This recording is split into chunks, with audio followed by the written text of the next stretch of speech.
বিএনপির স্থায়ী কমিটির সদস্য মেজর অবসরপ্রাপ্ত হাফিজ উদ্দিন আহমেদ বলেছেন, একটি রাজনৈতিক দল নির্বাচনকে ঠেকাতে অক্লান্ত পরিশ্রম করে যাচ্ছে। নির্বাচনে জিতবে না জেনেও তাদের এখন চেষ্টা হচ্ছে বিএনপি ঠেকাও। বিএনপির স্থায়ী কমিটির সদস্য মেজর অব হাফিজ উদ্দিন আহমেদ বলেন, একটি রাজনৈতিক দল নির্বাচনকে ঠেকাতে অক্লান্ত পরিশ্রম করে যাচ্ছেন। নির্বাচনে জিতবে না জেনেও তাদের এখন চেষ্টা হচ্ছে বিএনপি ঠেকাও।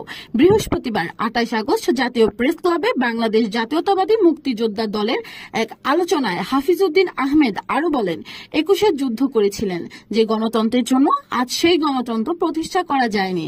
তিনি বলেন, শেখ হাসিনা ফাঁসিবাদ দিয়ে গণতন্ত্রকে ধ্বংস করে গেছে।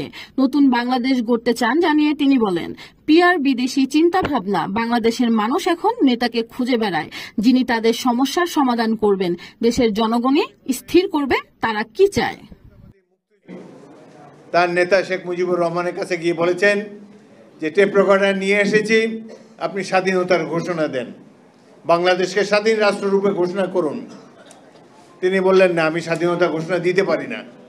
তিনি অখণ্ড পাকিস্তানে বিশ্বাসী এবং তিনি বলেছেন, এই কারণেই বলেছেন যে আমি যদি আজকে স্বাধীনতা ঘোষণা করি তাহলে আমাকে বিচ্ছিন্নতাবাদী হিসাবে চিহ্নিত করা হবে, আমার বিচার করা হবে। 25শে মার্চেও তিনি চিন্তিত তাকে পাকিস্তান ভাঙার জন্য অভিযুক্ত করা হতে পারে, অথচ তার বলে এসেছে, তার দল বলে 7ই মার্চে নাকি তিনি স্বাধীনতার ঘোষণা দিয়েছেন। কতখানি মিথ্যা সবর্ব। এই কথাটি এই জন্যই বললাম যে আওয়ামী লীগ স্বাধীনতা চায়নি, চাওয়া সম্ভব না। তারা করে ভোটের রাজনীতি। 1970 সালে নির্বাচনে জিতেছে জনপ্রিয় দল হিসাবে, তারপর রাষ্ট্র ক্ষমতায় যাওয়ার জন্য তারা চাইতেই পারে।